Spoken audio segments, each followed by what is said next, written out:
तुमने लगातार 10 साल तक रातें जागकर एक अमरता कल्टीवेशन वाला गेम खेला।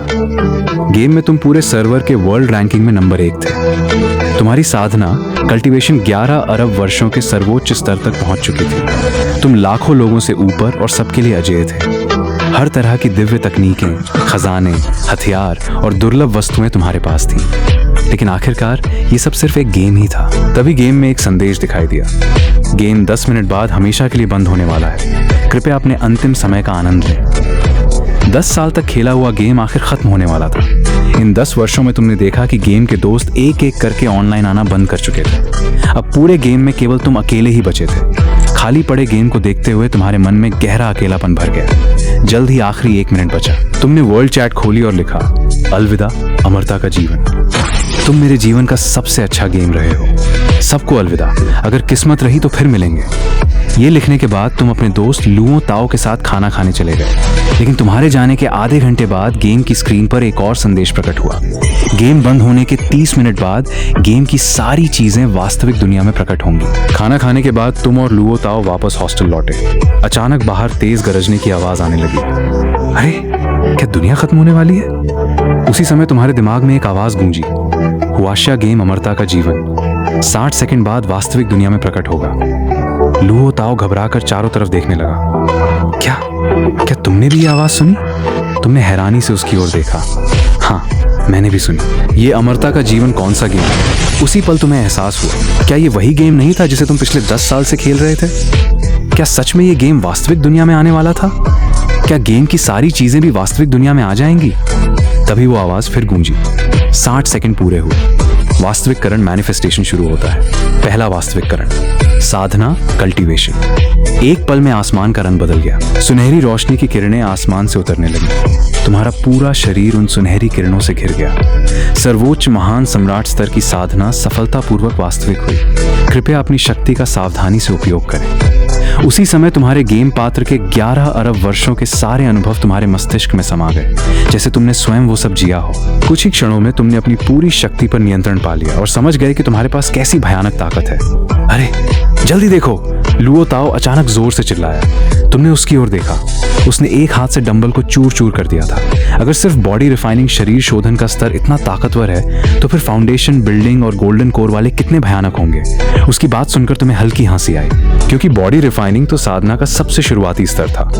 असल परिवर्तन तो फाउंडेशन बिल्डिंग से शुरू होता था और कहा जाता था गोल्डन कोर के नीचे सब साधारण इंसान है। लेकिन तुम्हारे मन में चिंता भी होने लगी। अब जब हर किसी को ऐसी असाधारण शक्तियां मिल चुकी थीं, तो दुनिया में बहुत बड़ा बदलाव आने वाला था। तभी स्कूल का प्रसारण शुरू हुआ। मैं प्रिंसिपल ली चुन बोल रहा हूँ। सभी शिक्षक और छात्र तुरंत मैदान में इकट्ठा हों। तुमने लुओ ताओ की ओर देखा। चलो देखते हैं। कुछ ही देर में पूरे विश्वविद्यालय के छात्र और शिक्षक मैदान में पहुंच गए।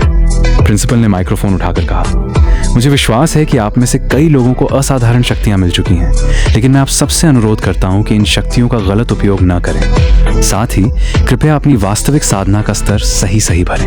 हमें इसका आंकड़ा तैयार करना है। जल्द ही पूरे विश्वविद्यालय के सभी लोगों ने अपना स्तर भर दिया। नतीजा देखकर सभी अधिकारी हैरान रह गए। पूरे 1,5,0,0,0 छात्रों और शिक्षकों में से 3,000 से अधिक लोगों की साधना वास्तविक हो चुकी थी। तुम सबके चेहरे देखते हुए मन ही मन सोचने लगे, 10 साल तक लगातार गेम खेलते रहने की वजह से आज तुम दुनिया के सबसे शक्तिशाली व्यक्ति बन चुके थे। उसी समय आंकड़े इकट्ठा करने वाला शिक्षक अचानक चिल्लाया, टीचर यान यू का परिणाम।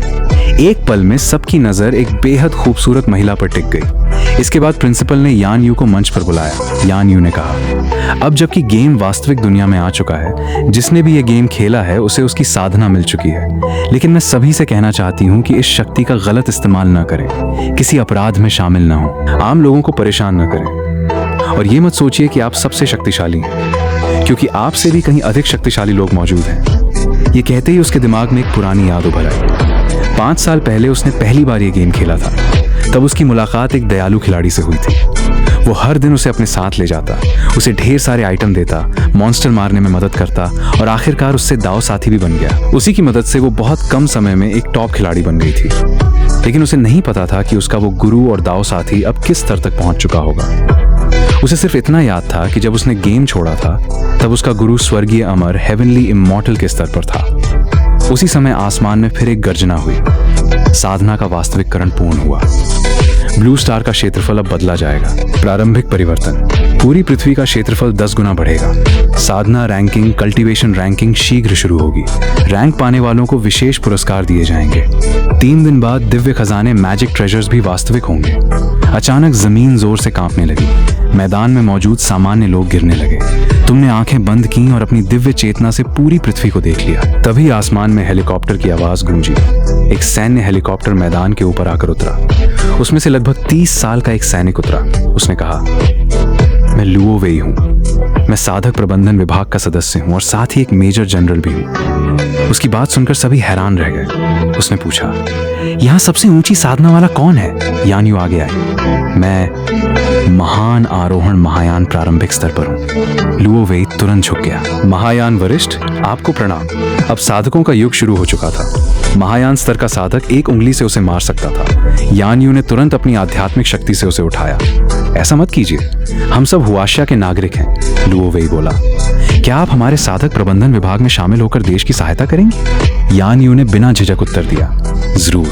देश की सेवा करना मेरे लिए सम्मान की बात होगी। इसके बाद दोनों एक तरफ जाकर विस्तार से बात करने लगे। तुम अपनी दिव्य चेतना से उनकी पूरी बातचीत सुन रहे थे, लुओ वेई बोला। हम हर विश्वविद्यालय में एक साधना कक्षा शुरू करना चाहते हैं और वहां साधकों को शिक्षक बनाना चाहते हैं। आप इसी विश्वविद्यालय की अध्यापिका हैं। क्या आप इसकी प्रभारी बनेंगी? हाँ, यान यू ने तुरंत सहमति दे दी। लुओ वेई ने आगे पूछा, आपको इस गेम की काफी जानकारी होगी, यान यू बोली। मैंने ज्यादा समय तक नहीं खेला, लेकिन इतना जानती हूँ कि गेम के सभी संप्रदाय एनपीसी थे। अगर वे भी वास्तविक दुनिया में आ गए तो वे भी प्रकट होंगे। सबसे शक्तिशाली संप्रदाय चिंग यून संप्रदाय है। उसका प्रमुख दालुओ स्वर्ण अमर है। उसके सभी बुजुर्ग भी स्वर्गीय अमर या पृथ्वी अमर स्तर के हैं। ये सुनकर लुओ वेई का चेहरा बदल गया। अगर इतने शक्तिशाली एनपीसी सचमुच पृथ्वी पर आ गए तो ये पूरी मानवता के लिए भयानक संकट होगा। लेकिन यान यू ने कहा, घबराइए मत। चिंग यून संप्रदाय धर्म का पालन करने वाला संप्रदाय है। वे निर्दोष लोगों को नुकसान नहीं पहुंचाएंगे। असल खतरा दुष्ट संप्रदायों से है। वे इंसानों को खाकर और उनकी आत्माओं को साधना के लिए इस्तेमाल करते हैं। लुओ वेई ने गंभीर होकर सिर हिलाया। मैं ये सारी जानकारी ऊपर तक पहुंचाऊंगा। फिर उसने पूछा, क्या गेम में आपसे भी अधिक शक्तिशाली लोग थे? यान यू मुस्कुराई, बहुत सारे। जब मैं खेलती थी तब मैं टॉप 50 में भी नहीं थी। उनमें से ज्यादातर लोग ट्राइबुलेशन विपत्ति पार करने के स्तर से ऊपर थे, और खासकर मेरे गुरु शिया ओयाओ तियानजुन। जब मैंने गेम छोड़ा था तब वो स्वर्गीय अमर थे। अगर आज भी खेलते रहे होंगे तो शायद अब संत या उससे भी ऊंचे स्तर पर होंगे। दूर खड़े तुम ये नाम सुनते ही चौंक गए। शिया ओयाओ तियानजुन, यही तो तुम्हारा गेम नाम था। लेकिन 10 साल में तुमने इतने शिष्य बनाए थे कि तुम्हें याद ही नहीं था कि यान यू उनमें से कौन थी।